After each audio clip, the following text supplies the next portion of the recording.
Hi, everybody in podcast land and also on YouTube. I'm James. I'm David. I'm Riley. I'm Sarah. Yes, Sarah! she's back. And this is the Carpool Critics movie podcast, where today we are discussing Denis Villeneuve's best, but no one has seen or heard of this movie ever. Prisoners. Not his best. It's so awesome. Geez Louise. Okay. Spoiler. That's a spoiler alert for James's opinion, but also a spoiler alert for the listeners in case you haven't seen this movie. Yeah, it's starring Hugh Jackman and Jake Gyllenhaal and more. And we're going to get into it right after this message from the future. Next week, we're going to cover Mortal Kombat. There's a new Mortal Kombat movie. 2021, baby. Hopefully it doesn't suck. If they don't have the theme in that movie, then they shouldn't have made the movie. True. At least the end credits. At least. No, it's got to be in there. It's got to be. How are they going to translate that into like a It was in the modern trailer. genre? Dude, they really? should play it on like a sad piano. No, but it was like an orchestral version. Oh, Like okay. epic. Yeah. It should be a sad piano like Gary Jules' Mad World. Anyway, today it's Prisoners all day. So, David, what are you giving this movie out of 10? Prisoners meaningfully refreshes a classic tale by adding a master's touch of texture, dimension, dread, but most importantly, humanity at the nadir of anguish. Wow. I know you like that word. The nadir. Nadir's my favorite. 8.8 out of 10. Oh, dang. 8.8, baby. Riley. Well, this movie is truly a piece of art with compelling performances, haunting cinematography, and a quiet depth that's so subtle, it's kind of annoying. Prisoners would get a higher rating from me if not for a few, come on moments, but as it is, it's a strong 6.5. Whoa! Whoa! That's hater territory. I like it. No, that's hater territory. Five is neutral. Yeah, Above yeah. 5 is I like it. Below 5 is I don't like it. It's a slap in the face. I like You're talking it. about a masterpiece. It's not a masterpiece. Okay. Good gravy. Sarah. Okay. Denis Villeneuve's chilling thriller Prisoners is a complex psychological puzzle that is missing just a few pieces. 7.5 out of 10. There we go. There we go. A little bit more on my side. Thank you, Sarah. Yeah. An intense, dense, and layered film that sticks with you long after the credits have rolled. I'm giving it an 8.9. I actually don't think it's a masterpiece, but it is very good. It's very and good. Also, there should be a word that's like cosmic horror, but for parents. Because this is my second watch. First watch, I was enhanced, but not a parent. This watch, not enhanced, but a parent. And I can't tell you. I think equal dread. I gotta say, yeah. The kid abduction narratives really hit different once you have a kid. So we need a word for that. There's a movie where a kid gets abducted, and that movie's called The Deepest Part of the Ocean. And I think that gets close to the kind of word I'm thinking of. I wonder. Just say that. There should be a German word that combines all those into one. Go I ahead. wonder if, from my point of view, I've never had a kid, so I don't really understand that dread and despair, even though Hugh Jackman does do a really good job of, expressing it. I wonder if that just influences my opinion on this movie as a whole. Maybe. It might a bit. I mean, you can apprehend these things. It's kind of like how I used to think that I understood Cheech and Chong jokes or Half Baked. I thought that movie was funny, but I had never smoked weed. And then after I did, I realized how much I didn't get it. And so I always thought oh yeah, his kid got killed or something. I'm like, that's awful. But then once you have a kid and you can imagine that little face that you love gone. Yeah. And then it's just you don't even want to think about it. It's so maybe intense. I would torture somebody. Yeah. Oof. Right. Yeah, I wouldn't, but Well, the German word for what I feel watching a kid being kidnapped is called Schadenfreude. no. it's oh, it's so much quieter in here now. All right, let's get into the meat of this right after this message from our sponsor.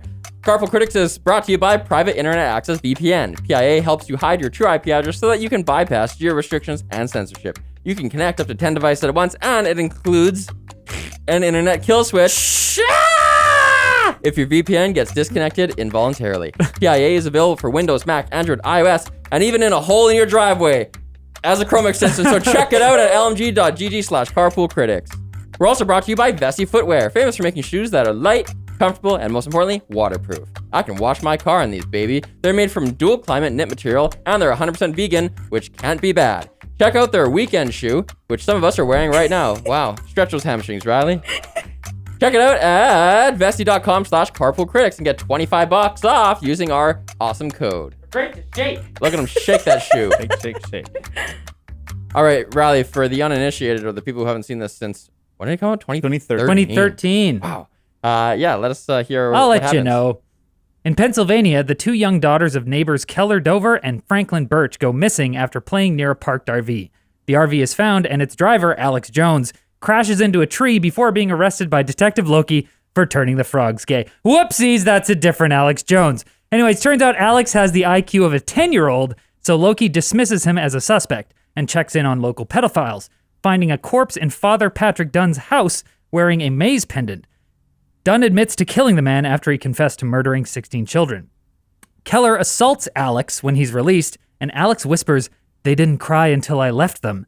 So Keller kidnaps Alex and tortures him in an empty building he owns with the help of a reluctant Franklin and later Franklin's wife Nancy. Loki tails Keller to the empty building where Keller claims he goes to drink, but doesn't find Alex. Later, Loki apprehends another suspect, Bob Taylor. His walls are covered in maze drawings, and Bob Taylor has crates filled with bloody children's clothes and snakes. At the police station, as Taylor draws detailed mazes, Loki violently demands the location of the girls, but Taylor grabs an officer's gun and kills himself. After much torturing, Alex finally mentions a maze to Keller. Keller then visits Holly Jones, Alex's aunt, who says she and her husband lost their faith in God after their son died of cancer and adopted Alex as a way to cope. The next day, Franklin's daughter Joy is found having been drugged. When Keller asks her about his daughter, Anna, Joy tells him, "You were there." Keller rushes out, pursued by Loki, who goes to Keller's empty building and finds Alex. Keller instead goes to Holly's, but she pulls a gun and explains that she and her husband abducted children as part of a war on God, with Alex and Taylor being their first victims. Holly imprisons Keller in a pit where he finds his daughter's whistle. Loki arrives at Holly's to tell her Alex has been found and sees a photo of her husband wearing the same maze pendant as the corpse from Father Dunn's basement. He kills Holly, stopping her from giving Anna an injection, and takes Anna to the hospital. Later, Loki returns to Holly's house where he faintly hears a whistle blowing. It's Keller. Does he get found or not? I like that ending. Yeah. Because it was like, obviously he's going to get found. We don't need to see how it plays out. Just end it right there. That was Yeah. great. Yeah. I like it being ambiguous, but it's like, It's okay, not super ambiguous. he clearly finds him. Well- Although the screenwriter said that he wanted it to be ambiguous in case people were kind of like, maybe he doesn't. But I mean, I don't think it played as ambiguous No, to me. it's pretty clear that he's hearing the whistle. it's more just kind of like we know what's going to happen, so we don't need to see it. The If next, they wanted it to be ambiguous, it would have been one whistle blow yeah, that he doesn't react to. But the audience like thinks they heard. yeah, or he has like a reaction, but not a huge one. Yeah. I don't know. Right. And I don't really know what the purpose of that would be. To be like, well, Keller got what he deserved because he went off the deep end. Yeah, it tortured- wouldn't be like Inception spinning top that like makes Yeah. you look at the movie differently. Yeah. And like we go through the whole entire movie waiting for the girl to be found. The girl gets found. So we've had our conclusion. This kind of just adds that nice little twist of mystery at the end that leaves it up to the viewer, even though it's pretty apparent that he does get found Yeah. because he hears the whistle. That's a good point. It's not the main mystery they're trying to solve. It's tacked on, so it wouldn't, to Riley's point as well, it wouldn't like influence the bulk of the movie Right. very much. I want to kind of like defend my 6.5 here for a hot second because I that was clearly controversial. You guys love the movie. Well, sure, but we like to start with the good things about a movie. And I don't want to hear your reasons why. No, it's but bad. that's what I'm gonna say is that from the get go, I was like into this. I think I was like so blown away by the efficient characterization. We like learn really quickly who Keller is, based on him like hunting with his son, and he's like reciting the Lord's Prayer, and then they shoot, and he kind of then in the car back he explains that it's good to be prepared in the event of like emergencies. So we learn that he's a survivalist, and this is all very very Yeah, efficient. you get all that characterization. like in 3 minutes. Yeah, It's super insane. quick, and I love it. And then we meet the other family, and things kind of get more complicated. We meet Loki, and from the get-go, it's like, whoa, why is his name Loki? Like, I wrote down, I'm like, okay, somebody named this character Loki on purpose. Mm-hmm. There's going to be a twist with him. There's going to be Trickster or something. This is the first time I've seen this movie, and I expected him there to be some like dark twist with him, like he was involved or something.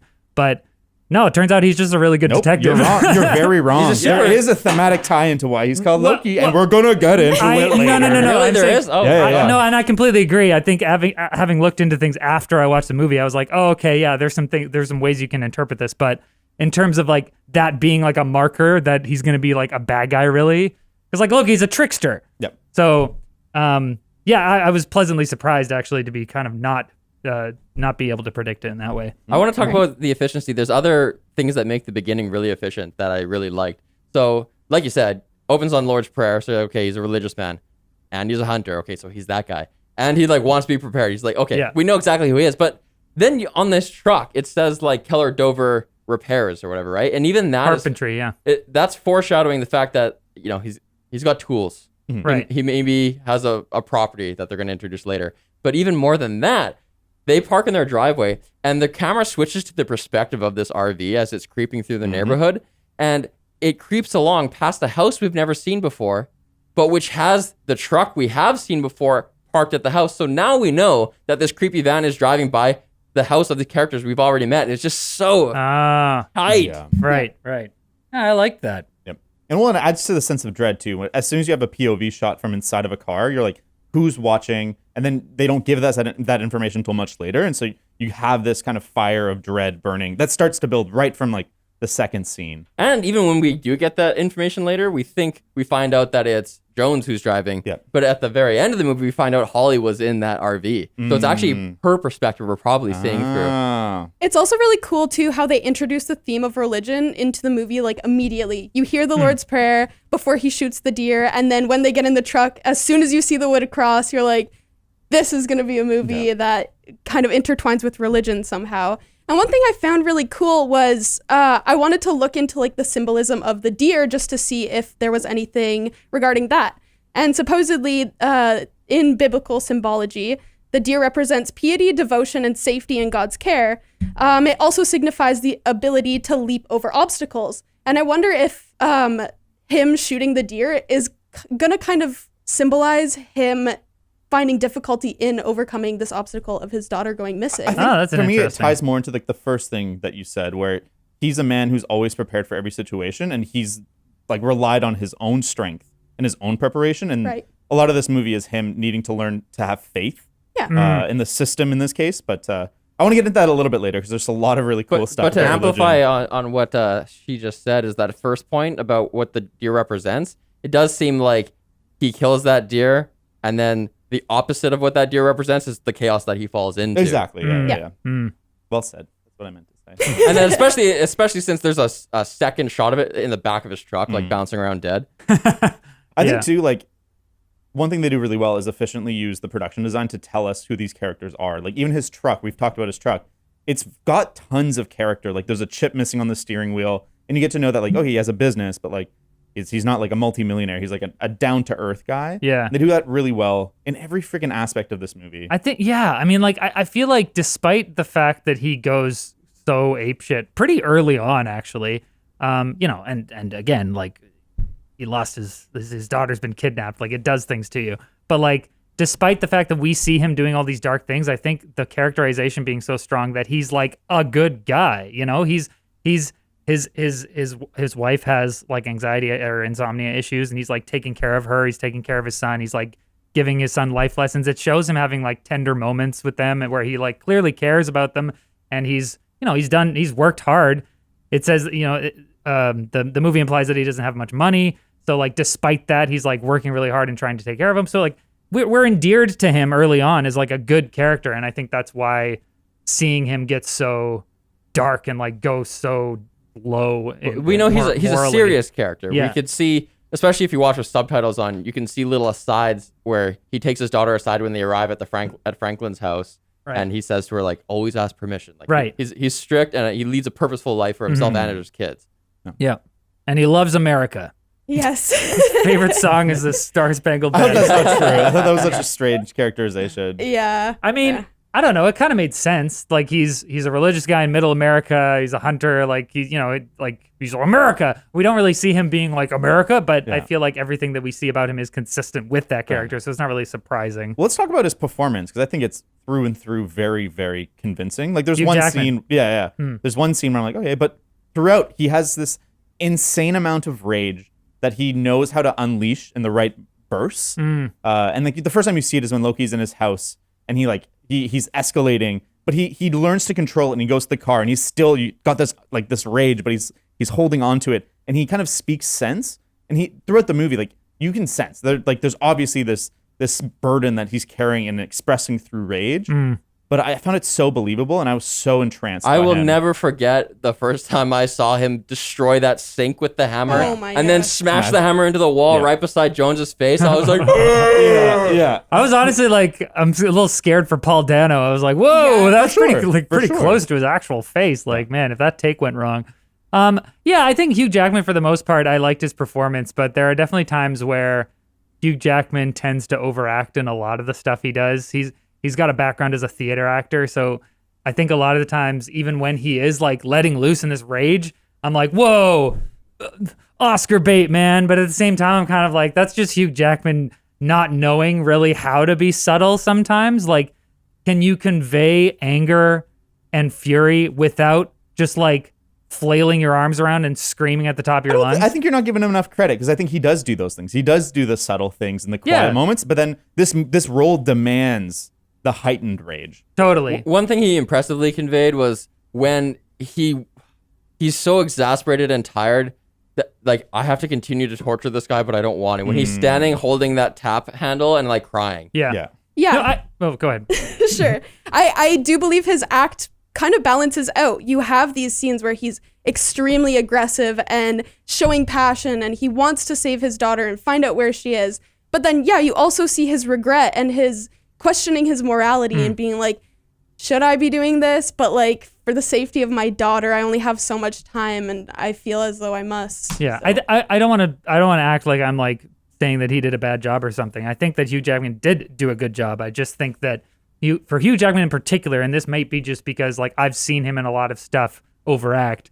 I think that there were a couple scenes where I was just like, there it is, like the scene where he's in the car with Loki after Loki tails him, and he's like, Loki's kind of questioning him, like, what's the deal? And he just like blows up and like punches the car and stuff. And I'm like, okay, you're in a car with a guy. I don't know if like you would blow up to that But extent. he's been sober for 9 years. He just broke it to make It's to day his 6. cover. Hey, I mean, clearly, if it worked for you guys, you know, it worked. That- well, I don't that want to say scene- it. I'm just saying that, like, for me, I was like, that's a little much. you just maybe. don't love fictional movie children enough. Yeah, I don't like fictional movies. Only real movies, please. For me, it wasn't the fact that he blows up and punches the dash in that scene. It's that he goes from that to being like, okay, I guess I'll see you later, and then Yeah, walks and I out. think- That was fair. I think That's that's kind of fair. what I'm That's fair. talking about. That's fair. Like, people there- don't the, cool down like that. the subtlety Yeah. and the extremes are there, but sometimes I'm just The- kind of like, it's too much of a That's contrast. fair. Yeah. I do like how they keep characterizing him throughout the entire movie. Like, we know he's a very clever man from the beginning, but we also like get examples of that later, like when he's torturing Alex and he sees Loki walk up to the building, and he's quick-witted enough to pretend like he was drunk and passed out on the Right, floor. right, Yeah. right. So I was like, I don't remember how he gets out of this. Like, Yeah, this me is either. a fucking bad situation. What the hell is he And I was gonna like, do? damn, that's quick. That's smart. Yeah.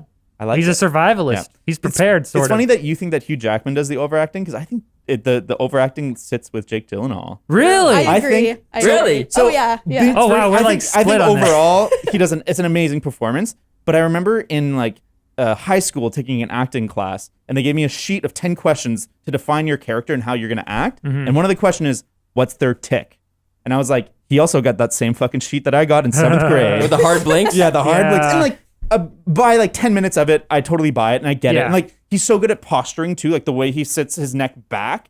Like he just looks like a different person. And he's still Yeah. like a million times more handsome than any other human, but like he's so good at embodying these people. Yeah. Just that the tick was a little bit much at the beginning. But I feel like he blinks harder and harder throughout the movie. yes. I don't know about that, but like I this is another example of kind of where I overall I like Jake Gyllenhaal's performance more than I liked Hugh Jackman's, but there are some things where it's like it's not quite there. The eye ticks at first I was kind of like, oh, that's cool. He's doing a really good job of it. I feel like that specific eye tick is like not super easy to pull off consistently and as well as he does, but it does look a little much. Like there are definitely times where you're just like, that's Jake Gyllenhaal doing a facial twitch thing. Do you find that was near the end of the movie? No, I kind of like decided what to think about them right off the bat because I was like, I know Jake Gyllenhaal doesn't do this naturally, so I can clearly tell that it's an acting thing. So right off the bat, I was kind of like, I like that he put this characterization into the character. Like it kind of tells you something about him, right? It's like this guy has a reason to have a tick, you know, and we know that it's not like thrown in your face in the movie, but like we know that his character kind of has like a hard backstory or whatever. So I decided to like it overall, although there are some times where I'm like, it's a bit over the top. When I think it works too, because like you can feel the weight on Hugh Jackman's shoulders, but I think the movie does a lot more telling and less showing of the weight that's on Jake Gyllenhaal's shoulders. yeah. And I think that shows the amount of pressure he's constantly under, and I think it is a good characterization. It's a choice, and I think overall by the end of the movie, I think it's a good choice. Yeah. Sarah, do you think that the reason you don't like his acting in this is related to the blinking or something else? No, okay, so for me, with Hugh Jackman's character that he is very expressive of his feelings, where with Jake Gyllenhaal's character, he's pretty composed. And so the one scene that really got me was when he was in his office and he throws all of his things off of the desk and like smashes his keyboard. And it kind of felt like unnecessary almost. Oh, really? Yeah, I don't know. It was too much for that scene. Especially when everything was right in front of him, and that was the frustrating part. Yeah. Oh, how it turned into the way he solves it? Yeah. Yeah, that's a little bit contrived. I agree with that. I think, though, it works because the best chemistry you can get for an actor is one who has like the internal acting and one who has the external acting. Hugh Jackman's definitely an external actor. And I think that for 99% of the movie, Jake Gyllenhaal does a good job conveying these internal struggles he's going through. And that's the one moment that the rage goes out. Right. Yeah. And I bought it. I did buy it. And it might be just a he's preference thing. he's like a Hugh Jackman who's gone to therapy. Yeah. You know, like the Hugh Jackman the whole time he's just like raw energy, raw rage. But then Gyllenhaal's like, no, I've had that part of my life. Yeah. And now he's just like such a professional. When he's excoriating his boss. Oh, yeah. And he's like yelling at him, but he's just being so professional about it. Yeah. It's like, if something changes, I need to know about that. Thank you. And this is that's amazing. And then finally, he does break down, and that's when he throws the stuff off his desk. And this is also the thing that I just loved about his performance was the fact that when he kind of like comes back at his boss and is acting more professional than the police chief or whatever, it's almost unexpected because at first glance he doesn't seem like an upstanding by the book guy, right? He seems like somebody who might like, bend the rules a little bit and take a criminal out back and shoot him if you thought it was justified or something, But he every time there's an opportunity to demonstrate his quality as a character, he does. And I love that seems, it doesn't clash with his character, but based on the fact that he has all these crazy tattoos and he seems kind of like a sketchy guy sometimes. And his name's Loki.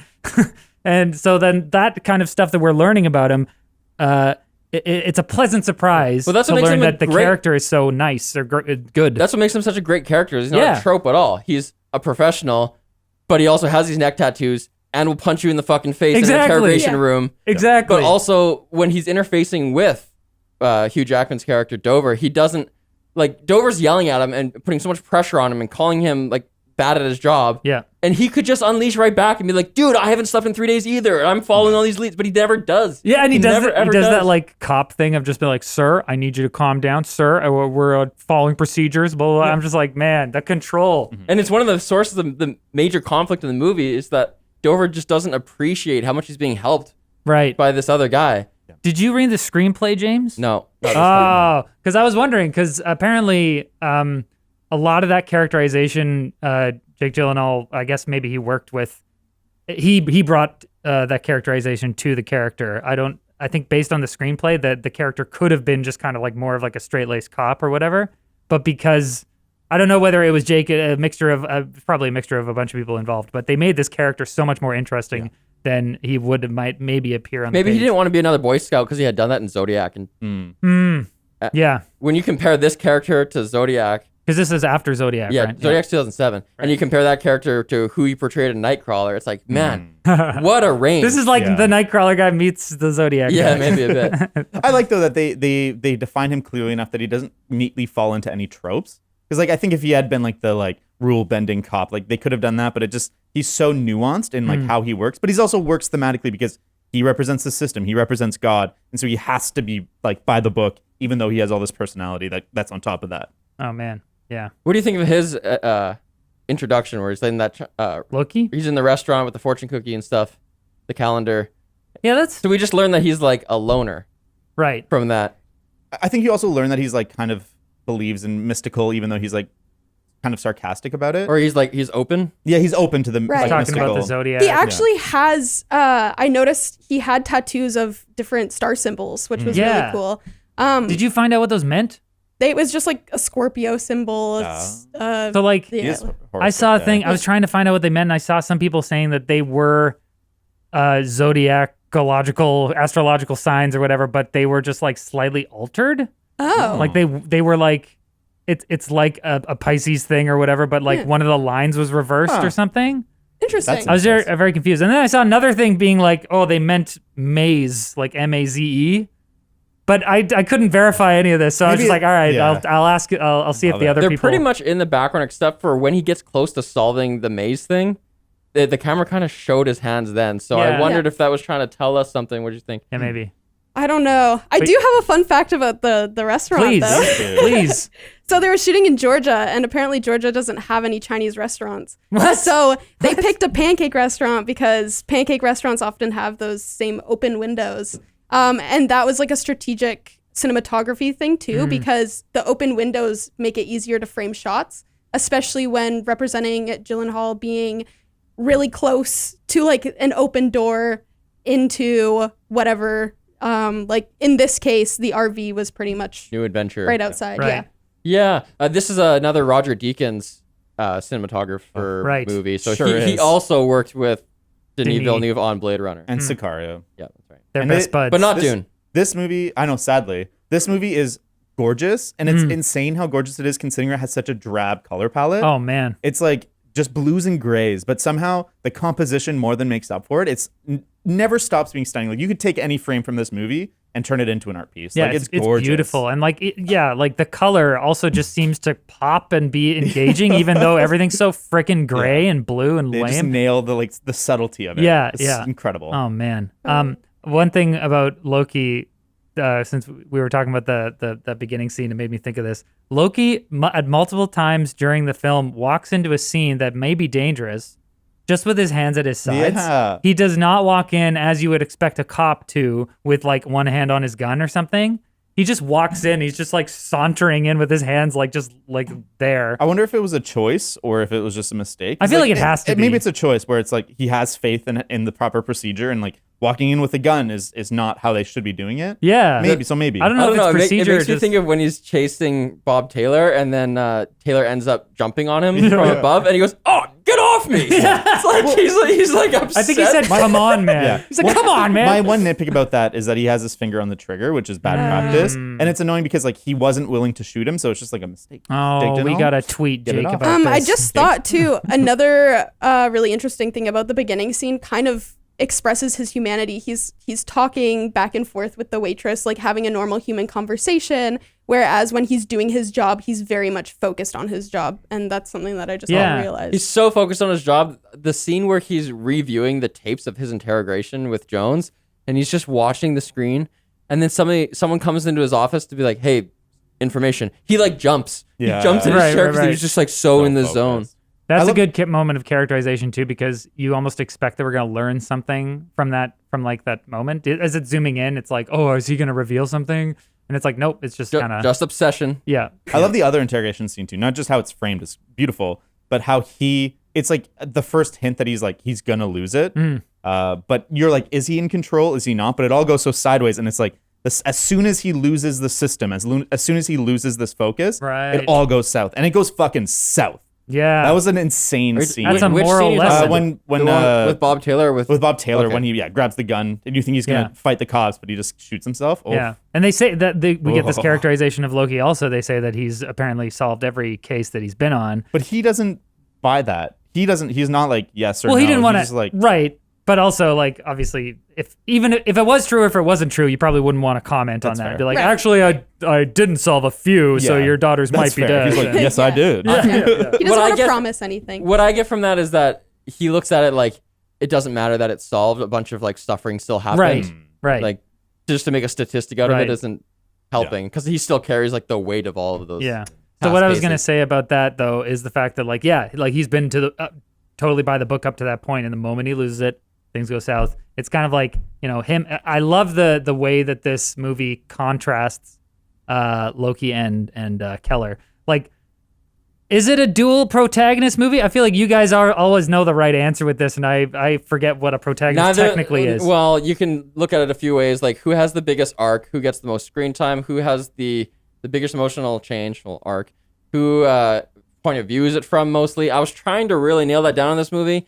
I lean Loki, but I don't think either of them really. Yeah, I think the one who has the biggest arc is Keller. Yeah. But I think more of the movie is like driven by Jake Gyllenhaal's character. Yeah. But the POV is constantly switching. Like it's very purposeful. And I was reading an interview with Denis Villeneuve, and he's like, I played with POV in this movie, and like he does that a lot. Like there's a moment where Viola Davis, the POV now switches to her perspective when she's walking in on Paul Dano, and like we haven't seen how bad it's gotten, and so.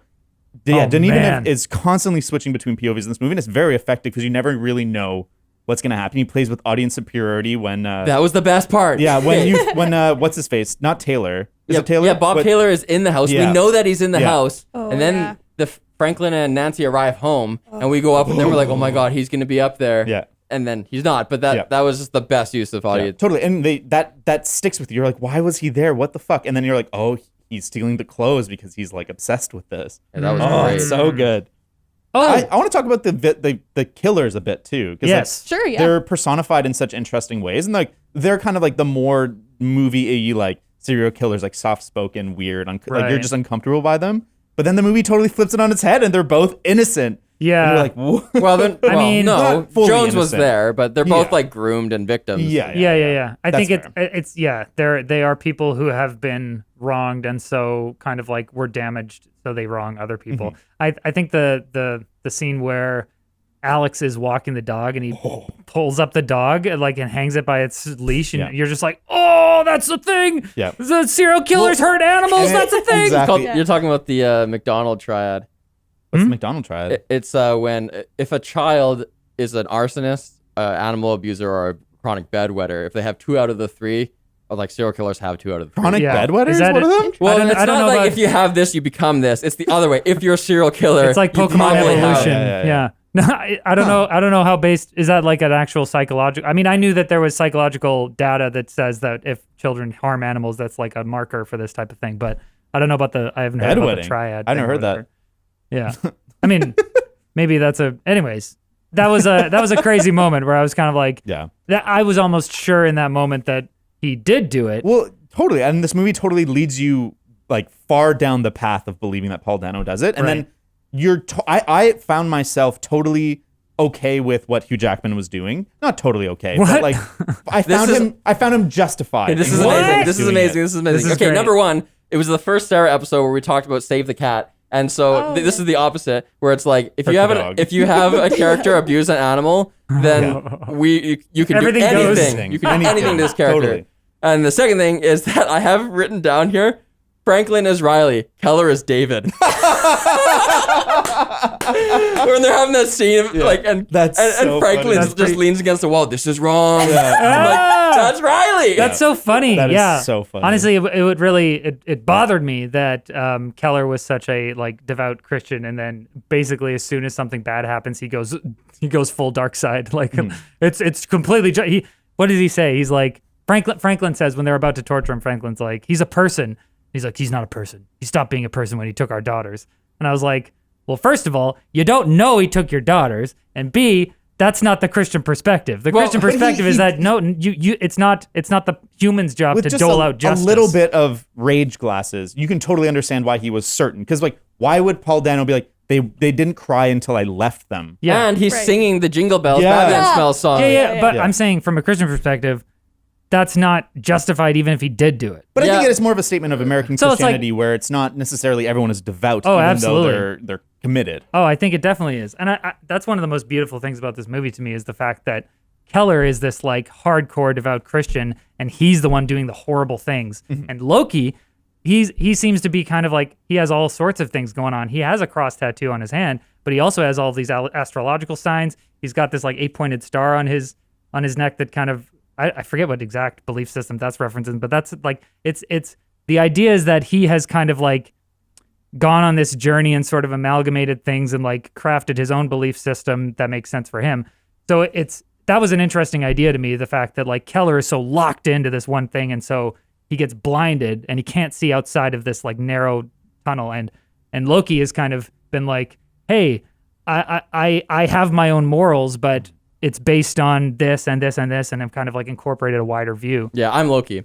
I'm Loki James. I think I like too that his You're Franklin. failure to be a devoted Christian, his failure to stick to what is right, actually impedes the investigation because now all of a sudden Loki has to spend time looking for Paul Dano. Right. And so like in failing to have faith in the system, he actually hurts what he's fighting for. Exactly. And then he blames Loki, you know, like when they think in the darkest hour of this movie where they think the girls are dead, and they're identifying the sock, he's like, you did this. You wasted time. You didn't protect us because Keller has so much pressure on himself and from his wife to be their protector. His whole thing is like, I'm going to be prepared, and this is something you cannot prepare for. Yeah. And then his wife is so savage. She just says right to him, you told me you could protect us from felt anything. it. I felt it. Right in my heart. That hurt. And then he shifts that blame to Loki because he can't handle it himself. How could you possibly handle that weight? That's like, that would be crushing. Also, but unfair. Yeah, Unfair. super unfair. I will say, James, I am Franklin, but I wouldn't help him torture him. Franklin gives in the end and is like, okay, I'll hold him while you punch him. Like For a while. Holy crap. And Yeah. Franklin also questions the morals of this a lot. And to the point where they have this guy in this shower, which only either scalds him or freezes him. And him and his wife are just standing there, and he's been given the option, oh, you can let him go if you think that's the right thing to do. But then his wife is like, just think about our kid, think about our daughter. And it's like, That was a twist. I did not expect the wife to be like, okay, yeah, keep him. Well, I think it's so complex too because at first she's the first character that shows him kindness and like, is talking to him like with warmth and being like, please just help us. Like, we'll help you. It's all good. And then he turns it on her and like grabs the glass and tries to kill him. Yeah, well, that's what the movie's so good at is you Yeah. being like, oh, he's just a misunderstood kid. And they're like, oh, Yeah. why? No, that's right. yeah. Yeah. It's a great moment where you're kind of like, wait a second, what? Yeah. I was kind of getting to the point where I thought he was innocent, but now that was Yeah. crazy. Yeah. But at the same time, I think it just comes back to the fact that they knew that he had the IQ of a 10-year-old. And it's like, okay, he's either a really, really, really good actor and is like pretending just to be like dumb, or like you're torturing basically a child. So let's not do this. It's bad. Well, in the end, though, he is guilty. He's culpable for helping facilitate it. He's And that incompetent. doesn't justify it, but yeah, I don't know. Wait, earlier you said that Holly was in the RV? You Yeah, said that. I said that. Oh, I don't remember was that. she? Was that I don't implied? think I so. don't remember yeah, that she being said implied. that. She said something about that, like, I thought that he thought picked she- them up Yeah. and then brought them to the house, Yeah, and me she too. decided to keep them. I think Yeah. that's what. oh, happened. okay, yeah, I could be Yeah. wrong. I could be I wrong. think that's what the deal was. Can we talk about some characters that I don't think really add anything to this movie at all? Yeah, absolutely. Okay. The older siblings. What purpose do they serve? I know at the beginning they're the ones that walk over to the RV, not necessarily intending to go to the RV, but they're the ones that get the kids off of the RV. And then the rest of it, you kind of just see them sparsely throughout the film. Agreed. I realize this because one of the actors who plays one of the older siblings, he's in a band that I listen to, but I've always hated his acting. So I was like, this is going to be terrible for me because he's always this like super serious person. What band Wait, is the he guy in? from 13 Reasons Why? Yeah, yeah. Oh, what's his yeah. name? What band is he in? He's from Wallows. And he's Okay. in Ready Player One. Is the same guy? Yeah, I think so. Oh my gosh, what's his name? Yeah, they have totally the get cast, yeah. sidelined. He Yeah. basically only serves to put more pressure on the dad because Yep. Dover has a argument with him later on, the one that culminates him in kicking over the dollhouse. Yeah. Accident, I which like is a that- nice little Daniil, like a Visual, a little visual Yeah. thing like Homework. Dylan Minette. Yes. Yeah, Dylan Renette. Yeah. I like that scene. I totally agree. I think that both those characters aren't really realized. I think there's two of them because it helps mirror the families, and so that like this whole movie is like there's always a duality. It helps to make it very clear. Like we're gonna compare these families. Yeah, they're very symmetrical. very symmetrical. But I think that scene I really like it, not just because it adds more pressure, but because it reminds the audience that while he's doing this thing for his family, he's totally letting his family down. That's right. Right. That makes it harder. Well, he sees the world in black and white, so and I guess it's pretty compelling to the other people in the room because he sees it. It's like if like our children are dead if we do not get the information from this person, and therefore all means to that end are acceptable. Yep. So I have to do these things. There's Yeah. no gray area at all with Keller. It just, still bothered me. But actually, I wanted to talk about the morality of it because that's one of the things I love about this movie is the fact that it makes you kind of ruminate on like, wait, is this is this okay? Like, is this justifiable? Like, David, you seem to imply that you thought it was justifiable to torture the guy. If someone kidnapped my kids, Oh, you're not saying justifiable. You're saying understandable. understandable. I nailed it. God. Yeah, The you thing nailed is, though, he didn't. We don't necessarily. We can agree with the premise that like if we don't get the information from Paul Dano's character, then the kids will die. But we don't have to agree with his methods after making that conclusion. In fact, sometimes you see his methods and they're frustrating because, like the kid will start saying something, and Hugh Jackman's like, "What? What did you say? Tell me. Keep talking. Tell me." Yeah, It's yeah. like, just shut up. Yeah. Just give him some chocolate. Like try a different Yeah. approach. The movie Yeah. is very subtle, but he is not. he didn't get the memo. yeah. Yeah, I honestly it was just really frustrating to me that someone. I mean, he clearly is so like he's intelligent. He clearly is so prepared in every other aspect of his life, but then it's just like something happens that he can't fix with boxes of food kept in his basement or ammo or lie or whatever. And now it's just like, what do? I don't know what to do. I'm just gonna get angry. But maybe the movie's trying to make that point, though, that he is I think it unable is, yeah. to see anything outside of black and white. And, like, the only way to interrogate is through anger. Because, like, you're right. A more effective way to interrogate would be to be, like, playing nice cop, like, good cop, bad cop. But he's so one-minded that he only knows how to do that. Do you think is there a every other person he's interrogated. That's what he does. Is there a comment on class in this? Because like Franklin and Nancy, their house is brick. Like they're and she's a vet, so obviously they're more like white collar, and I think he's a teacher, but they obviously have more money.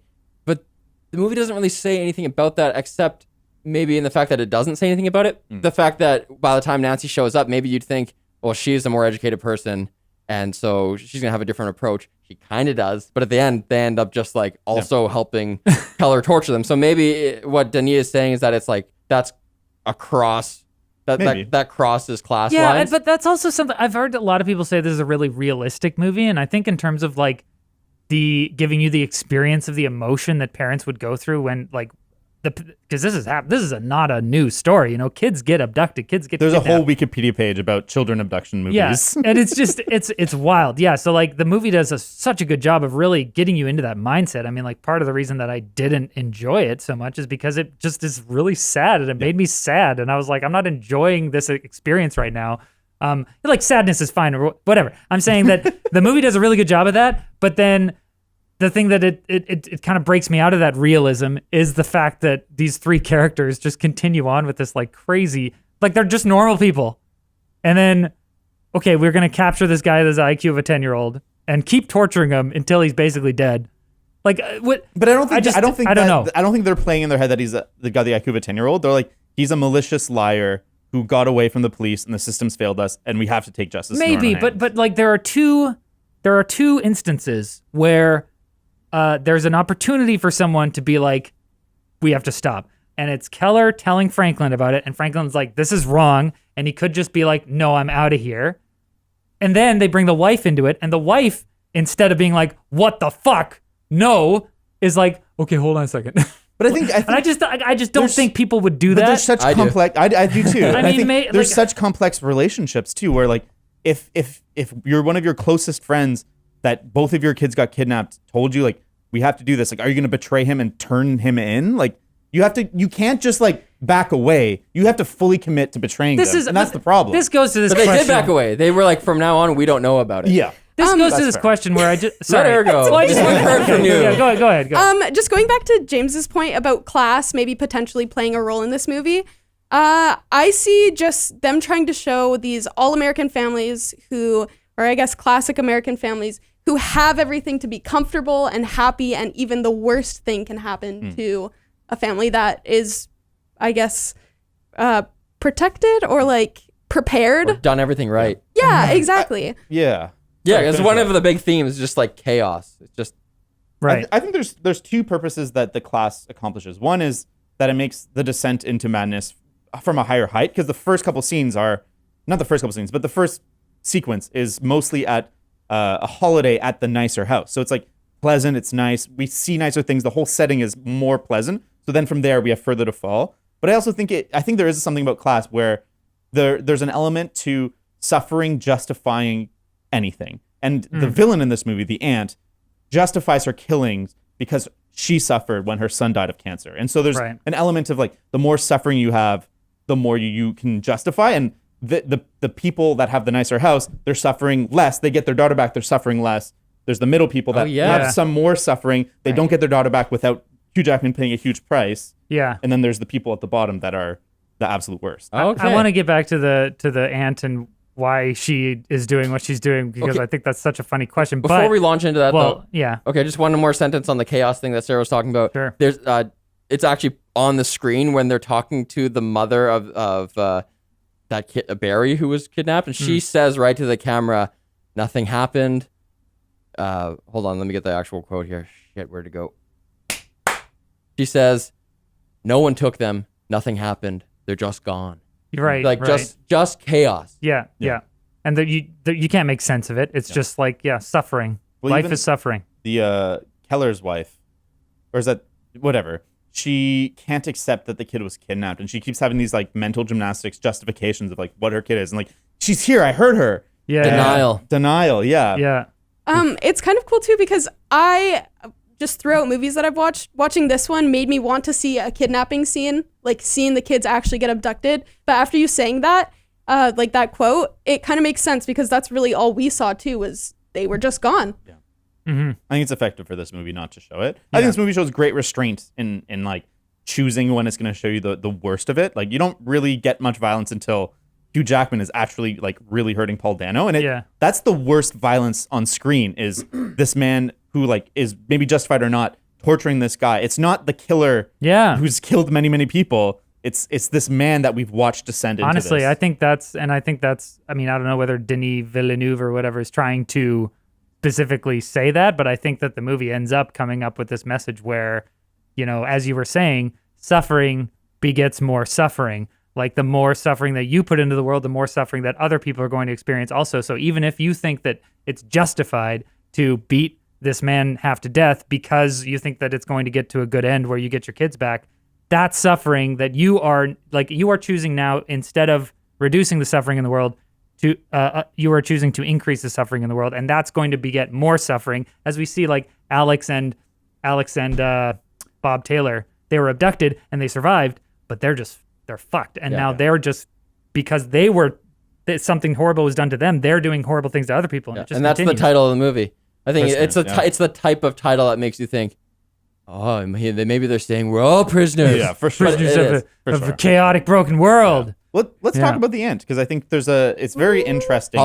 Holly, yes. And it's when I first finished the movie, I was like, I feel like they didn't really justify what she's doing enough. Yeah. But the more I thought about it, and like I jotted down like why she's doing what she's doing, I'm like, there is an explanation for this, and I think it is justified, and like they don't really delve into it, but I can see like the writer thought of a backstory that works and how it could have built into what her actions were, where you just kidnap one kid because you lost your kid, and then like you get that's how it starts. No, I mean, you like, kidnap one kid and then it's all downhill from there. No, but like they didn't start by killing these kids. They start by kidnapping a kid because they're suffering. They're prisoners of this suffering, and so they have to act out in a totally irrational and unhealthy way. Right. But then it builds from there. They kidnap one kid, they keep them. Right. Originally, they and then they have to start killing them to hide it, and like it just escalates. They're trying to replace the son they lost. Yes. That makes sense. It's a little James Bondy though. She does a little like, I'm going to give you this big speech of my motivations as honestly, I lead you to your doom. My least favorite scene in the whole movie is when the tables turned on Hugh Jackman. I'm like, dude, you knew walking into this that it was dangerous. Right. Why the fuck would you turn came your there with a back gun. on this lady? Yeah. Walk in with a gun, kick her to the floor, be like, bitch, where's my fucking kid? He literally ran there from the hospital to go, like, he knew. Yeah. He knew immediately. This scene, or this part of the ending is the reason why I gave it 7.5, because Holly is introduced throughout the film, but she's not really that relevant. And obviously you slowly see the characters who you suspect being the kidnappers being like, oh, this person's obviously not it. Oh, the next person's obviously not it. So there's a narrow path down to, oh, obviously it's Holly. Obviously it's this person. It's going to be someone you've met. It's like an episode of Scooby-Doo. It's like, who totally. are the characters we've met in this movie? It's going to be one of them. Once it gets to that point, I was kind of just like, oh, okay, well, it makes sense. But it wasn't like we have all of these pieces given to us. I will defend it a bit. Okay. Wait, Fair. had you seen it before? I haven't seen it before. So this is a rewatch for me, and I did notice a couple breadcrumbs. It is a little bit more earned than just like, it's the only other person it could be. Which is, number one, she they say that she didn't tell the cops. Even she knew that her son, Alex Jones, was missing. She knew it was missing. She found the dog's leash, whatever, but she didn't report it. And they give she said that she didn't want to get him in trouble or something like that. So that was actually her as a murderer, like covering her own ass, right? Doesn't want police there. So that is placed. And the other thing is, when the priest is talking about the cadaver he has in his basement and the stories that person told him, he says, yeah, the guy, he said he had a family. And we just think, well, who cares? What an irrelevant detail. Like, this guy had a family, and in the background, he did these dastardly things. But no, what he's really saying is, I have a family, and we all do it together. And that's hinting just so subtly that's about our Holly. thing. And we when do you it know for that- fun. Yeah. She's like, oh, he left however many years ago after a fight. Then it all connects. And I fucking love it.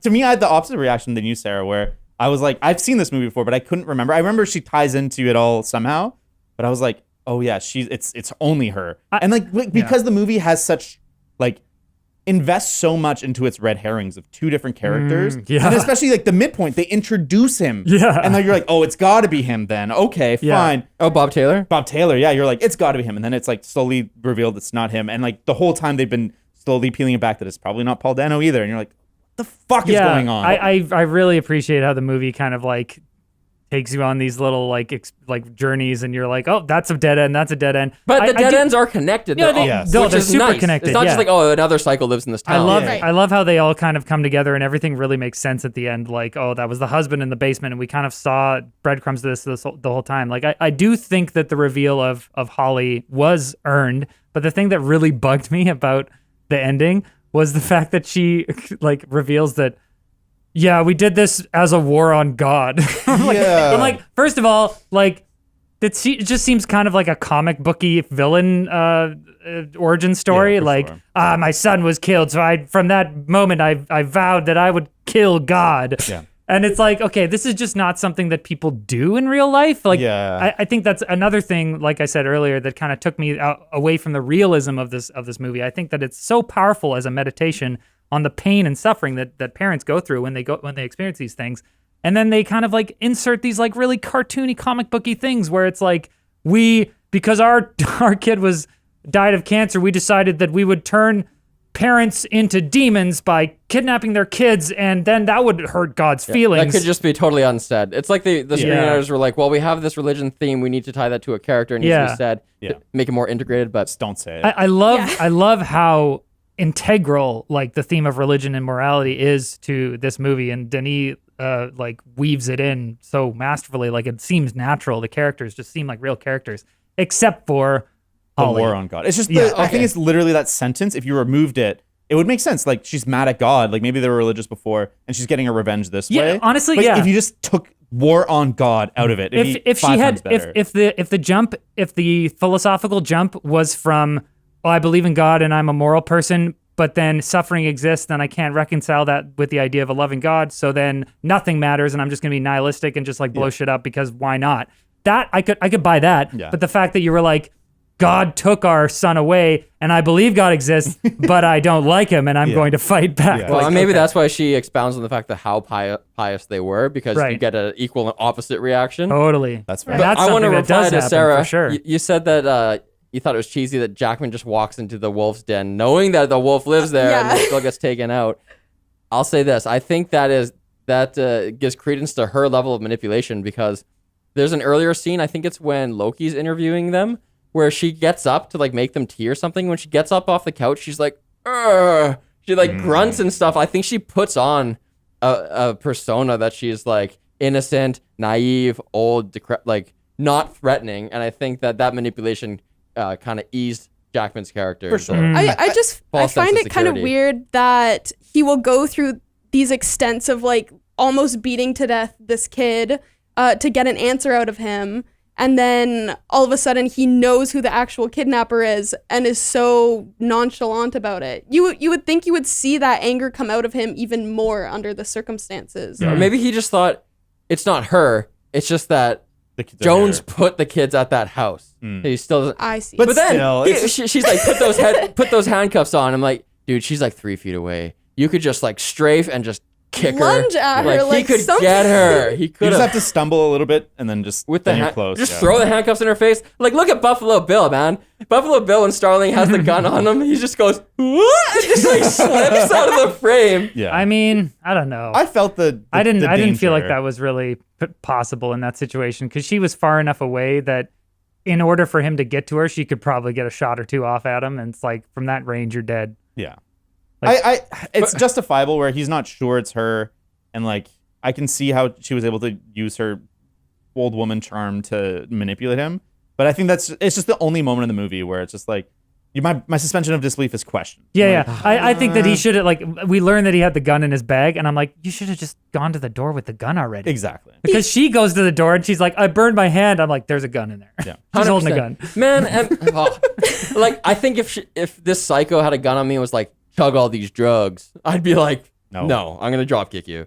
I'll take the chance. Yeah. Like, look at Loki. He gets It's true. shot in the eye. You have a better chance. But like Keller's an idiot. He also says that quote like, expect the best, prepare for the worst. Yeah. And in this case, like he prepared. literally was not prepared at all. Yeah. Yeah, especially when they But spent he the whole knew. movie personifying him to be the prepared one. Yeah. That Well, does but- kind of but- seem out of character. From the tragedy perspective, like he's breaking down. He's totally broken down by Fair then. So Right. even his morals or everything he believes is like Yeah. broken. I love the scene where he's praying the Lord's Prayer and gets to the part where he's like, and forgive us our trespasses as we forgive, and he stops talking and it's like, oh, you forgot to forgive those who trespass against you, buddy. That's the important part of the Lord's Prayer. Yeah. Yeah, that was great. Like hypocrisy just staring him right in It's his just own a face. good illustration point. We haven't talked about Bob Taylor. I want to talk about that actor a bit.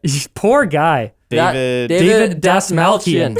Yep. This guy, Always plays weird guys. you know who he is in Blade Runner? He's the Coco. Yeah, he's Coco. He's one of the creepy bad guys because he's he's always one of the like creepy bad guys. The guy in he's- the morgue or whatever. Yeah, but he's kind of creepy. Yeah, for he's a sure. morgue guy. He's creepy and he gets punched in the neck and dies. But you know He he's in dies? Yeah, they. Oh, later? Yeah. No. It's like when they're x-raying all those boxes of bones. He's there and he's being kind of racist to Yeah. Kay. And then later on, when Love goes to collect the bones, Yeah, he's yeah. like, "Look at this paperwork." Poosh. Yeah, later. Like But halfway he just through. has such Yeah. a creepy, like, molester face. And I heard him on a podcast once. He's just like a normal dude. He's such a nice I guy. just has a was thinking face. about that. I'm like, this guy's probably a nice guy. He plays the weirdo guy in Batman or The Dark Knight. Oh, that's right. You Yeah. know who he plays in Dune? Who? Peter. Piter. Is it Peter? The Mentat. Like, the Baron's Mentat. Oh, the Baron's Mentat. Yeah. Oh, that's perfect. Yeah, that'll be sweet. That'll be sweet. Poor guy. I want to talk a little bit Typecast. not just how good looking this movie is, but how efficient they are at visual storytelling. I think one really cool example is that this movie has almost no overhead shots, and one of the first ones is when Hugh Jackman is up against Paul Dano's like torture chamber, and it's like this shot of him like coming up against the wall that he's constructed himself, both like literally but also figuratively, where thematically he's constructed this whole problem, not this whole problem, but his solution has created more problems for himself, and he's now coming face to face with it. And then the next scene You're is like saying that is an overhead shot? yeah, it's an overhead shot, and the next scene is the other overhead shot, and it's Jake Gyllenhaal coming head to head or coming face to face with the end of his investigation where he's failed, and then that's like those are the only two overhead shots, and I think they're trying to like we talked about the duality of this movie. They're trying to tie these characters together and their frustrations to a kind of similar point. Love that. Love all the frame shots through doorways because I mean thematically it usually means you're trapped if you're using a narrower frame within frame. That Okay, works. cool. Um, I had a nitpick on one shot. I have one more visual storytelling thing that is actually so brilliant. I like can't believe it. This movie has not that many shot reverse shots, and when they are, it's usually shot reverse shot. We're into a cutaway, we're doing that. But there's one scene where it's shot reverse shot, probably 10 times, and it's very frustrating. It's very frustrating for your eye that's been constantly given information to process, and it's when Hugh Jackman and Jake Gyllenhaal are coming head to head for the first time, and they're getting nowhere. And it's like visually, we're getting nowhere. In the story, we're getting nowhere. And I'm like, Denis Villeneuve knows how to fucking use a camera, man. Oh, that's He good. knows. Although I gotta say, here's a nitpick. That we're not into nitpicks yet, but the movie fades out so often. Oh my gosh. I hate the fade outs. There was too. one that I Me thought too. was jarring because usually there's good transitions between Yeah. scenes, but if there's a fade out that just like hangs for a second, you're like, you didn't really do your job. Yeah. And I would much prefer just kind of like a hard cut to like an empty room or something, like some sort of transition other than we're in the middle of something and let's go fade. All right, guys, fade it. Like Like to Yeah. black. wait, Yeah. what? Yeah, there was 2 fade to black transitions that were super jarring, Yeah. in my opinion. I didn't find them jarring. I didn't really notice them that much, but if you guys all notice it then. My shot selection nitpick was actually when Keller is underneath the driveway. Yep. And then he hears the lid go back on. Yep. And then I'm like, okay, it's going to stay on him. We're going to hear the car start and we're going to hear the car roll over. But it doesn't. It cuts to the taillight of the car. And like maybe that's fair enough. And maybe I just have expectations from loving Kill Bill Volume 2 from people being buried alive. But I just think it's scarier to stay underground and just hear more weight getting added on. I wonder if they had an edit where that happens. I mean, they're in black already. They probably had shots of him barely lit. But it maybe it just didn't read right or something. I'm not sure. Because I agree. It would be more effective to do that. Or maybe the sound wasn't right. Like it would have had to have been a gravel driveway or something. Another visual hit pick. We talked about the palette of the movie being very blue and gray. There's only one moment in this movie where it goes, and it's very blue-gray underexposed. There's one moment where it flips the switch and it goes red, bright, and fast. And that's when Jake Gyllenhaal's driving the daughter to the hospital. And it would be emotionally impactful as it is, but with the total switch and like relief visually, you get the emotions are so heightened. Like my girlfriend was like, "Why do I feel so much right now?" And I'm like, it's not just like the emotion of what's happening; it's this visual sensation, this like the sensory overload that your emotions are like just amped up to the next level. It's so brilliant. And you feel like he's going to crash into a car at any moment. You're like, no, stop. In my corner for why I think he might be more of a protagonist is because he's present during the climax. I would fair. say that's the climax. That's fair. Yeah. He definitely goes through. Oh, go ahead. Well, if it's regarding this. Oh, I was just going to say, he definitely goes through less of an arc. Like by the end, Loki is more or less Loki who he was at the beginning of the film. But Keller obviously has some shit to figure out. Yeah, but has he? That's the thing. He doesn't like arc. Like, has he changed? Did he have to change to get what he wanted? I think at the end of it, it's like, okay, I don't know whether he's going to realize that he made a mistake and make a change then, but the change that we witnessed was him going like it's a tragedy. It's a dark path. Yeah. To transition from like visual effects, there was an audio effect that I found super moving.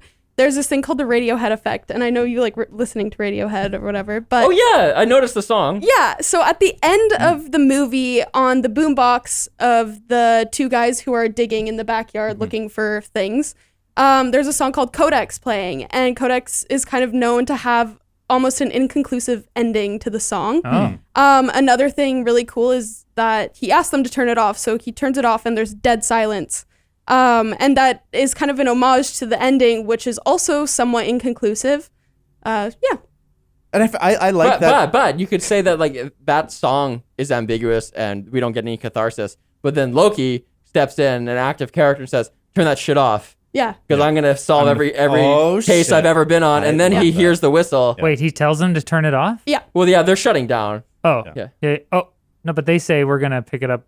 He doesn't. I don't know. This might not be important. I was just like, wait, does he well, tell them to stop it is music? important to that theory. I'm just saying. Right. I just love that moment when the music goes off, and it's the quietest moment in the entire movie because like the sound is very layered in this movie. There's lots of sound, even in the quiet moments. Yeah. But that's the one moment it's just totally quiet, and it's like kind of a moment of peace. But you're like you've struggled so much with this movie. You've been through so much that it doesn't feel that peaceful. Yeah, and man, speaking of the music, I think I don't know whether it's the main theme, but it recurs a few times where it's just this sad music, and it's the melody is this really slow single notes, I don't know, like whole notes or whatever, and it's a note per bar basically, and it's just going up the scale and down the scale. Like it goes like 6, 7, 8. 2, 8, 7, 6, 5, 7 or 6. Not many people know what you're talking it's about. just like Up, down. I'm saying instead of fine. like normally melodies you expect to kind of have some like jumping around the scale, but this literally just goes up and down the scale and the chords kind of change along with it, but it's so slow and methodical, and it's almost like it's saying that when you hear a melody that has more action in it and it's more dynamic, you kind of are like, oh, this is like eliciting some emotion in me. It's telling a story. What's going on with you can imagine a story there. The story with this is just like, everything sucks. We're just plodding along through life. It's pain, it's suffering. And it was just so thematically linked. I loved it. So good. I have questions about the visual theme of trees. how it ties into kind of the story. Because like very intentionally, the first frame and like the last frames include a lot of trees. There's a lot of close-ups on trees. There's a lot of reflections of trees. What I didn't really look into it, but maybe you guys have an idea. Like how does that tie into the kind of broader themes of this movie? I don't know, because there's one in particular in mind where it's a tree in their front yard. Yeah. And the tree is in focus, and it's kind of like we're looking at this tree. Yep. But I kind of read that as we're hiding behind this tree and we're looking Maybe. at this house. And I didn't know what. And if it's if it's that perspective, then maybe that applies to the other examples you're talking about. Like in the opening shot, we're waiting for the deer. We're looking at the deer. It's hiding behind the trees, too. I think that shot. Okay, yeah. That shot bugged me because it kind of happens in the middle of like some other stuff happening, and all of a sudden we just cut to this. I think it's actually, it's right before we find out that the daughters are missing. Is that what it is? Like the shot of that tree in their front yard. That you're talking about. Yeah, that's before they go missing. And I was just like, what is this? What is this shot? Like, it's just a shot of a tree, and it's not saying, it's not even like of a full tree. It's just zooming in on the bark. And I'm like looking at the bark. I'm like, is there something there we're supposed to get? And it's just like, nope. It's just like kind of an ambiance, like abstract shot of a tree. And I was like, okay, this is the kind of stuff that bugs me in movies, because it really just takes me out of it, where I'm just like, here's Denis Villeneuve being like, you know what? Just throw a shot of a tree in there. Especially because the rest of the movie is so brilliant and invisible and how it's telling the story. That is the one moment that's like, pay attention to this movie. And I know that you can take it as we are doing right now and kind of like analyze it and be like, but the tree is like sort of a theme throughout the movie, and it represents this. But like, I saw a video essay like really delving into like how there's a lot of crosses, and crosses are made of wood, and Keller is a carpenter just like Jesus was, and like the tree of life is like a thing, and there's all these symbology. And he's in that movie too. Yeah. And I think that there is like value in diving that deep on this stuff, but at another level, I'm just like, I'm just kind of bored staring at this tree for 6 seconds. It's definitely an interesting thing where when you watch a movie, you kind of have to decide if you're going to give the movie the benefit of the doubt or not. And with Denis Villeneuve movies, I'm 100% on board for giving it the benefit of the doubt. Christopher Nolan? No, you're not. Yeah. No, I'm not. There definitely is a lot of tree symbolism with one, that shot by the door, to the tree branch that goes through the RV after he hits it. Yep.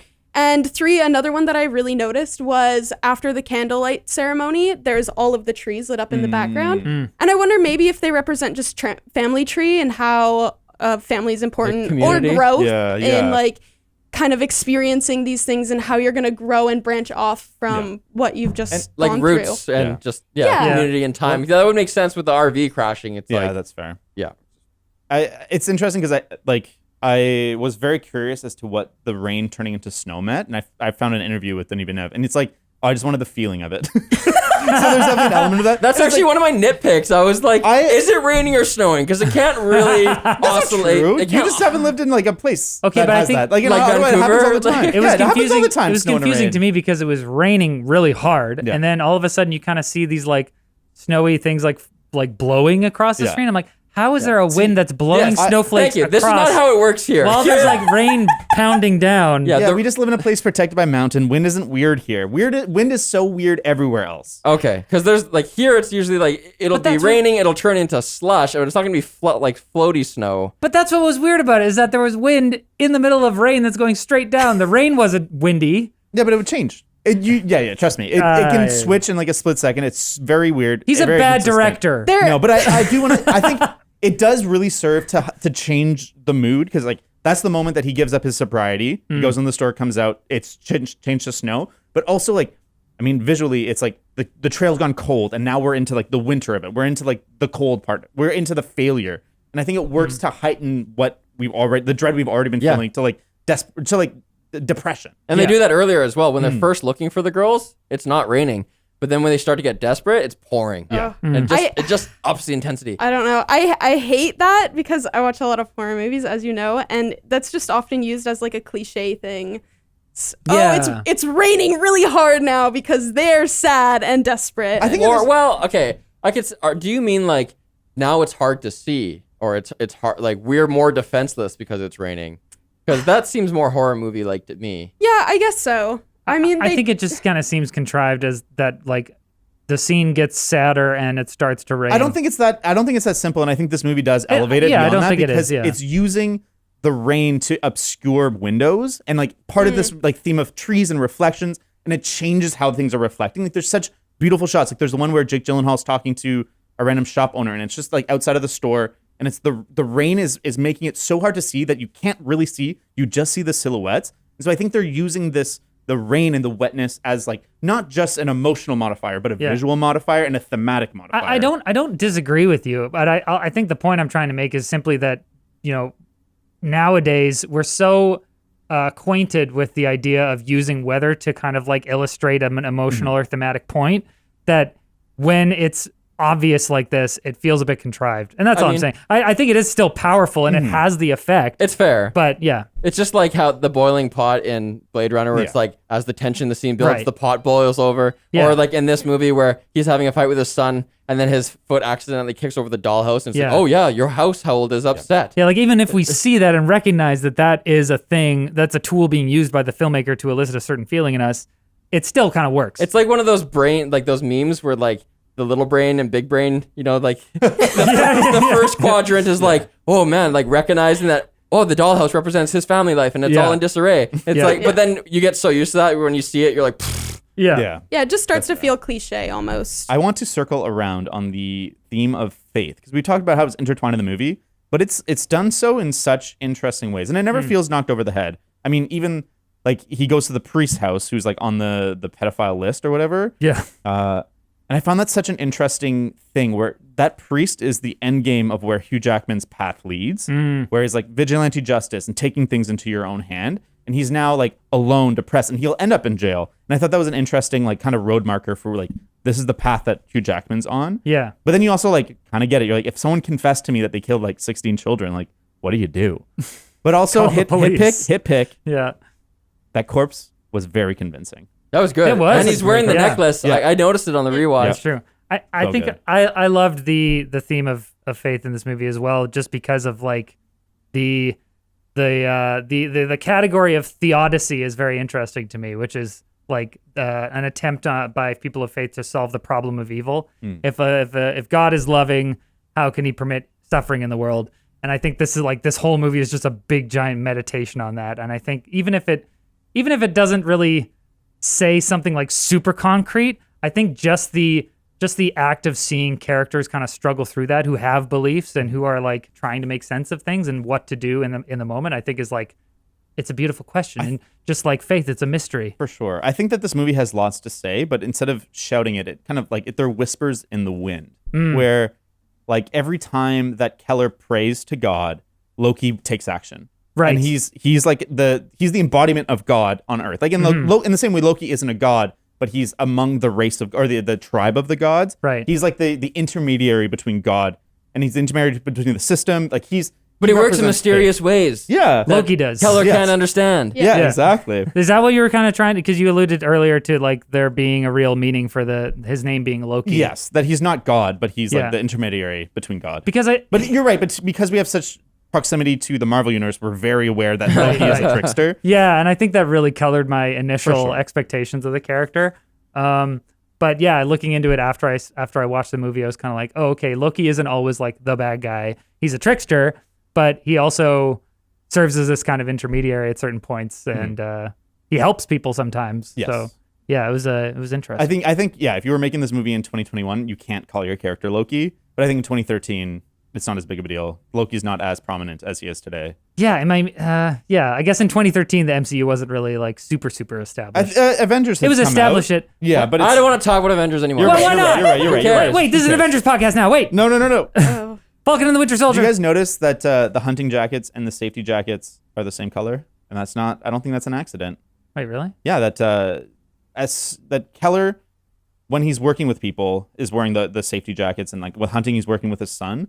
But when he takes it off, he's like kind of working on his own. Like I think the orange jacket kind of represents some kind of cooperation or some kind of working together. I'm like, no, I'm kind of messing up the point, but I think there is I get it. some element to it. Because he's always wearing his little trades jacket, even when he's sometimes in his own living room. It's like, why are you wearing that? Which is kind of funny because we never see him do his actual job. A little bit. We see him build the torture chamber. I shouldn't even say his, Well, yeah, I guess so. his little trades jacket. What I meant was like his hoodie and jacket. Yeah. Wow, that's really demeaning. Yes, James. it is. Yeah. Wow. Pretty Can we go elitist. back to religious symbolism for Yeah, a of course. second and talk about the snakes? Yeah. Oh, yeah. Because you see the snakes a couple times and you hear about the snakes a couple times, but what do they really do to the story? One thing that I wasn't completely sure about, does she use the snake's venom as the poison to induce hallucination in her victims? I don't think so. I think it's just a chemical mixture Well, that they make. But they maybe. talked about the one kid being drugged with a cocktail of ketamine and LSD, but Right. I don't think that's what Keller had. Yeah. Unless it's mostly ketamine. I think they You leave can it kind of make LSD at ambiguous home. as to what the drugs actually are. Like she says, it's my husband's recipe or And whatever. the so- husband had snakes, so maybe. Yeah. But Maybe. and Alex was initially traumatized because he was put in a pit with snakes or something. We What don't, was we that don't about? know, but there was an accident with her husband's snakes. And Yeah, then yeah. also, Bob was keeping snakes in children's clothes covered so in pig confusing. blood. Yeah, why haven't we talked about this yet? This He is was very great. traumatized, and he was trying to find an answer, and so he started researching about that killer. Yeah. And then he started like mirroring those behaviors, and that's why he's doing it. He's mirroring what that killer did. Right. He didn't come up with that thing himself. He's very sick, and he's trying to justify what happened or trying to understand, and that's how it's manifesting Yeah, for him. and I love that idea. Like we talked about earlier, suffering begetting suffering. Mm-hmm. Like these horrible things happen to him, and people can't really help but repeat the trauma that they've experienced unless they kind of really confront it and kind of work through it. For you know? But yeah, I don't know. What were you guys thinking when he went in the room and there was all these boxes with the holes in them? I thought they were. I forgot. I'm like, are the kids in there? Like, are they? I thought it was Yeah. bodies or something. I thought the too, kids were yeah. in there. all for my sure. so many of my nitpicks are in that scene. Yeah. Like he's got him handcuffed on the floor, and he knows he's a runner. The guy has run from him like Yeah. so many times. And That's true. But he doesn't close the damn front door. Yeah. I was like, close the door. Right, because Yeah. even if with handcuffs, you just can't run run away. nearly You as can't fast. Literally Yeah. just says, "Stay here or I'll shoot you." Like, And then he leaves the handcuff room. his feet or something. Like, I don't know. I Yeah. kind of bought it because he did such a good job of like intimidating him. He's like, "Don't move or I'll put a bullet in your fucking head." And Yeah. the guy looked really scared, and I was like, "Okay." But like, or just move, like change the deadbolt, and then it'll take him like Yeah, 45 but seconds. He could have Yeah, done. yeah. He could have taken a few measures to make sure that they. But like, man, he's taking the lids off, letting the snakes get out, and then not putting the lids back Close on. those damn snake yeah, lids. I was like, yeah. "Excuse me, Yeah, dude. put the sir, excuse Close me." them damn snake lids. Yeah. Horrible. No. I do like the lead up to that scene though, when he's at the door and like Bob is realizing how fucked he is. I also don't like the name Bob, but He's not a Bob. He's not a Bob. He's Well, not he a was Bob. he was Barry. Oh, that's true. Robert. But when it's becoming clear that Jake Gyllenhaal is onto him and he's just becoming more and more uncomfortable, I found it such a convincing portrayal of Yeah. this awful feeling that And he just has. like flinches and Yeah, flails, yeah. and that It's really- I results mean, in a conflict. It's not a funny moment, but it is really the only point in the movie where I'm kind of like, because like Loki reacts this way, where like it's clear, it should be clear to Bob that like, yo, the jig is up, man. Yeah. Like I know, and Bob's just like, I just like go there to buy clothes sometimes. He's like, you bought children's clothes. He's like, yeah. size. Oh, did I? I must not have looked or something. And he's like, do you have children? He's like, no. yeah. I'm like, okay, buddy. Is there love a it. significance to him covering the kids' clothes in pig's blood? Because there was casually a pig's head in his sink too, and I was Well, like, it's all part of that, like acting out the guy who the killer's behavior, and so he's just like replicating it and trying to closely embody it, and it's just like the behavior of a very sick person. So Yeah. he's trying to get bloody clothes. Yeah. I It's think just- particularly when you're in like a manic state, you just kind of like can do things that act on your subconscious, and you don't really are like, I'm putting the pig's on blood on there to do this. It's just like you're just acting on like instinct a bit. it's just weird to me that this guy was kidnapped when he was a kid, ran away, and his whole life now is just devote to figuring this Yeah. out. Like his whole life, he didn't leave the town that he was his- kidnapped in. His mom's down the road. and, yeah, like, it was just so, Was I the don't Thomas know. down the road? Wait, who are you talking about? Pretty much like Alex. his kidnapper. Alex is Oh, not- Alex. is Alex Barry or is Yeah. Bob? Okay. Alex is buried. That's right. That's Oh, right. okay. Yeah. But he was also kidnapped. Yeah, But I think the idea is that they were so like a mental disorder was triggered in them, so that they are no longer sane. They're no Yeah, longer. like they're This in, isn't the behavior of a normal. they're Yeah. in dark rooms, like not enough stimulus, and they've Yeah. been brainwashed. They've been fucked with. Yeah. How are statues the scariest thing in this movie? Statues? The scene when Jake Gyllenhaal jumps into the priest's basement and there's just the statues in shadow. I was, But like, before he I was even- like, oh my God. Before he even jumps in, you can I swear there's a person there. You Yeah. can kind of see the outline. Oh, yeah. And what the hell? He jumps in this black hole, what I wrote, and too. Yeah. then he has a flashlight. Yeah. He doesn't like shine the flashlight down. That was just me. The whole thing was a little bit stupid, I found. I'm Well- like, dude, you can't, like, that ledge is too high. You wouldn't be able to get out. And I'm like, you got to have a better plan of escape. Well, but that's a hit, what I hit said. pick that's kind of a little unrated. That the fridge is a great foreshadowing to how the car is, because like a lot of people don't know, like, oh, there's like secret compartments, but it's like our attention is brought to like there's secret compartments where they hide these doors. Yeah, that's a good idea. That's a good point. I wrote that as well. That I was like, what? He's just jumping down there. There's no stairs. Like, but at the same time, I was like, okay, this guy's just a badass. He walks into dangerous situations without his gun. Like he walked into that. The reason he entered the house in the first place was because he saw the Reverend like face down, and he, like, who knows if he's dead or whatever. So it's like you would be walking into that situation with your gun out because like maybe there's a guy that's killing people. Yeah. But he just saunters I in don't his know. arms out. I He's a thought he just badass. thought, oh, the old man fell. That's why he walked in, was that the old man fell, but he's there because the priest is on a list.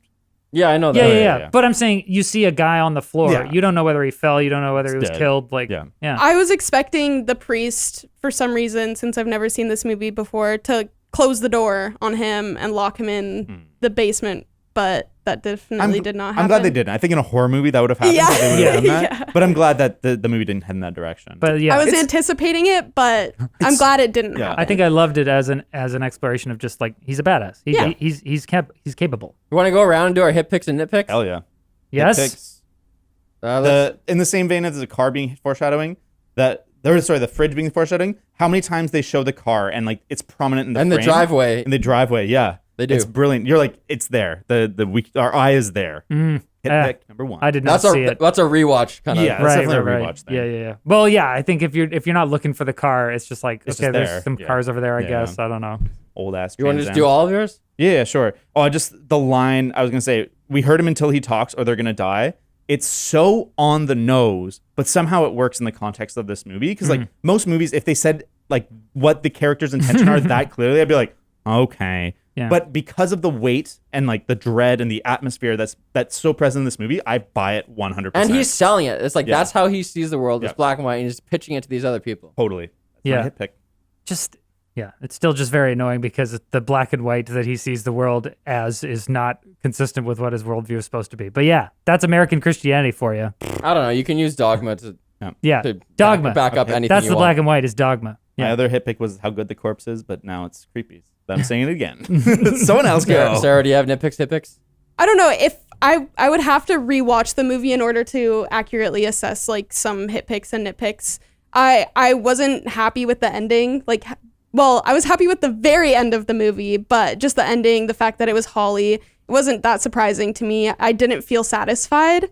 And it slows down. Yeah. It does. It was a very long movie. I think there was a lot of scenes where Dover was beating the guy that were kind of unnecessary. Like, he really beat him up enough the first time where, like, why does he have to continuously harp on him? I mean, I understand he wants to get answers, but if he didn't get answers the first time, like, okay, lock him in this room and eventually he'll either say something or he'll die. Like, Totally. Yeah. I think if they wanted to do more scenes, I wish they'd done more of an escalation in the interrogation where it starts like vicious but like controlled and it becomes more and more unhinged. And actually, like, as effective as I think the torture box is, and I love the visual of Paul Dano's eye lit up and like the steam in front of it. That's an awesome shot. It's kind of less vicious in a weird way. Like maybe I'm wrong, and maybe having it left to your imagination is more effective. But I found it like less unsettling. And then seeing his face all beaten up and shit, and like, Well, it's because they underutilized the cold knob. I think that it does a good job of kind of like I'm just joking. insulating. I figured. If I was there, I would use a cold. I think it does a good job of isolating visually the what do you have wrought? Like, this guy just beat this guy to shit, and it's almost like he constructed this box around him so that he wouldn't even have to look at what he's done anymore. fair, yeah. And you're able to more psychologically separate yourself from the suffering that you're creating. And I think that was that was beautiful. That's an interesting idea. Yeah. Like when we see when the wife Nancy comes up and like is kind of nice to him, and we see his face like for the first. Takes the hood off, and we're just like, oh, it's horrible. And now all we have to see is his eye. I think you're right that it's less unsettling, but I think that's illustrating something there. That's Yeah. Hit pick. Hugh Jackman when he goes to when he it's the part where Alex Jones says they cried after they left. That scene where Hugh Jackman shows up and then beats him up. Hugh Jackman is driving the truck when it squeals into the parking lot and then like it just like fishtails and then slams the brakes and it's one shot and it's actually Hugh Jackman driving. Wait, is it? Yes. It's That's not cool. though. Because the door opens and we kind of see a person come out, but then the next shot is the reverse shot and we see it's Hugh Jackman. You can watch it. Do you know that it's Hugh I backed Jackman? it up. You can see it. Okay. He drives close enough that you can see it's Hugh Jackman. Okay, nice. Yeah, so nice. I mean, I'm not saying he did all the stunt driving. There's No. There's definitely stunt driving he didn't do, but it seems like he did that He part. actually did I thought that was cool. the stunt driving for Jake Gyllenhaal scenes too. He's the one driving the car. No, we didn't. David, this is like less of a hit pick more and just kind of like a moment that hit me when Keller is trying to convince Franklin that they do need to torture Alex. And he says, like, I think Franklin says something like, are you sure that's what he said or whatever? Like, they didn't cry until I left them. And he's like, I know what I heard. And I think there's like a moment of silence after that. And I was just like, do you know what you heard? Like, can you know what you heard? And I think that was like, it's another great little thing that just kind of makes you think. That's why I really loved this movie up until, like around the midpoint, I started kind of getting like, all right, this is enough. But up until the midpoint, I was kind of like, this is such rich fodder for meditation on all of these issues. And I think that like him being so certain, the only thing that makes him completely certain that it was Alex was the fact that he said this to him in the parking lot. And he kind of whispered it, and there's a lot of things going on, and I'm like, what side you're on, it depends on what evidence that you take into account. Right. And like there's a beautiful moment earlier in the movie when they're looking for the kids. It's the boy who says, well, there was an RV. There was an RV out there, Dad, I saw. And it's like from then on, we just assume it's the RV. Right, But, like, right. What if it just wasn't? What if that was incidental? And I think the fact that like they come up on the RV and the guy backed up and then like he tried to escape or kill himself or whatever in the moment. So I think that was kind of Only guilty people run. Yeah. But yeah, I just love that line as a sort of like trigger to be like, can we trust our senses? Do we know anything? We can't really know anything. So yeah, it was great. Here's a hit pick. Loki meets Keller, and one of their first interactions together. He says, "Why don't you take a seat?" And Keller just doesn't. And that is just a great introduction to their whole relationship. Yeah. There's no like authority to the police there. They're never going to get along or work together. Loki being like, here's how you can help us. And Keller's like, no. I'm actually going to torture a boy. Yeah. Hit pick. The first scene between Loki and Nancy, the Thanksgiving dinner that they had before the kids ran away, still on the table. In fact, like they never cleaned up. But there's eaten food and stuff. There's like half-gone pumpkin pies, but they never cleaned up because they were busy. And there's actually even subsequent scenes, like it's by now 3 or 4 days. Nancy's in the kitchen of her house, and you can see that pie is still out, like on top of the microwave. Geez, that's I love real. the details in this movie. That's intense, man. Yeah. I want to rate this movie higher, but it's hard because there's so much. What did you give it? 8.5? 8.8. 8.8? You want to rate it higher? I think that it's like Denis Villeneuve, I think, is the best director on the planet right now, at least in like American cinema, even though he's Canadian. Shout out. I might agree with you. But like, there's just so much mastery of the art, but the subject matter, I just don't enjoy. It's just so dreadful. I love this shit. This is extremely my shit. Like, I love Zodiac. This movie reminds me a lot about Zodiac. I liked It Happens at Night, or They Come at Night, or some kind of wacky shit. I like that this That's dreadful, an A24 like, movie. yeah, dreadful, sad, like, ugh. I like it. Another hit pick for the details. There's a newspaper that I think Loki is reading at the end, talking about how it's like all resolved. This is after he's driven the little girl back to the hospital. And there's a little side article with like a smaller headline that says, "Car crash sends 2 to hospital." It's because he's driven like crazy, and there are all these red lights, cars were crashing. That's crazy. Just a little extra. Yeah. See, okay. I wanted to jump on when you were talking right there about how like it's a masterful movie and there's so much good stuff in it. But yeah, that's honestly a big thing for me, like giving it a lower score, was just the fact that like I really have come to this place where I think movies should be more they should be a perfect. The perfect movie is a perfect balance. between things that make you think, things that titillate you, things that are artful and masterful, things that are like technically good. And I think that the thing that this movie lacks is the entertainment and the emotional experience, the feeling good part there's of no watching a feeling movie. good in this movie. No, and I understand that, like, you know, it's there's value to creating movies that have this that put you into this sort of meditative state of like reflecting on the pain and the suffering that people experience. But I think that I have seen movies before that can do that while also entertaining you and taking you on this ride and making you not feel like absolute shit. And like, I don't know, James, like that's valid for you to feel like that. I'm not trying to like diminish your experience, but I think for me, I gave it a 6.5 because I didn't really enjoy watching this movie. Like I was just sad. It's like, I just want to be sad for 2.5 hours. Well, Like, have you seen Nocturnal Animals? I love all these dark movies. But I like exploring dark themes too, but I just think that, like, you know, I don't want to spend 2.5 hours just being sad. This movie goes out of its way to make it a very miserable movie. Not in like a miserable to watch, but even like the ending, which I think in a less good movie or a less focused movie would be a big cathartic payoff.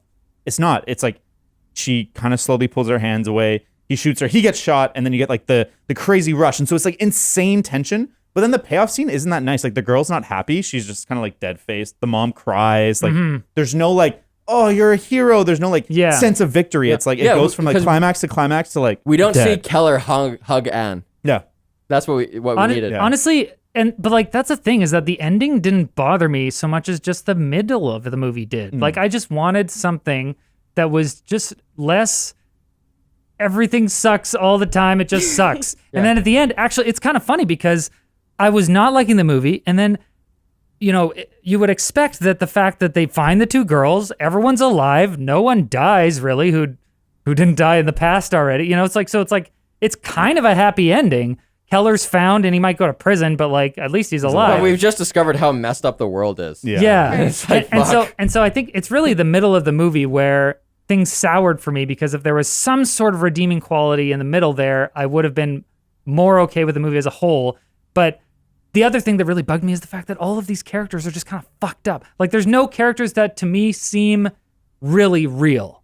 Like Loki seems sort of realistic, but at the same time, he's like, I wouldn't expect someone with this story. It's kind of like an unrealistic story of this guy who's really pulled himself up by his bootstraps.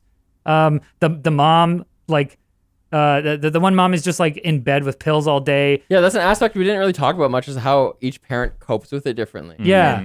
And like even Franklin and Nancy, who seem to be a bit more well-adjusted than the White family, is like, they do this dark shit too. And I don't know. I felt like I needed a character that otherwise seemed like a good, upstanding person, and then they're dealing with this sorrow instead of people who are already like really, really fucked up, and now they're dealing with extra fucked up things. It was just like, give me something. All right, let's close this off with my final hit pick here. The next day, Nancy talks to Loki, and she's like, oh, use these photos. They're better than the ones my husband gave you. You can see her eyes more clearly. And I just thought, oh, like just little, they're blaming each other already. Yeah, Like people it's just another exploration of how people's relationships and morals and everything just like fall apart when they're under stress. Right. When they're at the nadir of anguish. Yes. That's great. I love this movie, and I'm glad we talked about it. I had a good time. Finally, more Denis. More. I'll do every single Denis Villeneuve movie happily. One little like tiny little nitpick, or a hit pick, I don't know. When they wheel Anna in the wheelchair and she's just like chilling, she's just like dead face. Yeah. I'm just like, oh no, Anna's been indoctrinated. she's the next Holly Jones. Maybe you can read that. Sequel. This is her origin story. Prisoners, but the E is a 3. Oh no. The second one was straight to DVD. Yeah. You missed it. Yeah. All right, everybody. Thanks. Thanks for listening. Thanks for being on this podcast. If you're one of the people who were on this podcast, there's just 3 of you. Next week. No problem, James. Next week, we're doing the new Mortal Kombat movie, which I guess that means I got to watch it this week. That's what that means. That's what I'm doing this Friday, I suppose. All right. If you want to tweet at us, you can do that at Carpool Critics. If you want to email us, you could do that. hello@carpoolcritics.ca. Hello.ca. Hello@carpoolcritics.ca. Hello. Hello.ca. Love Bye. you. See ya. Bye. Yeah.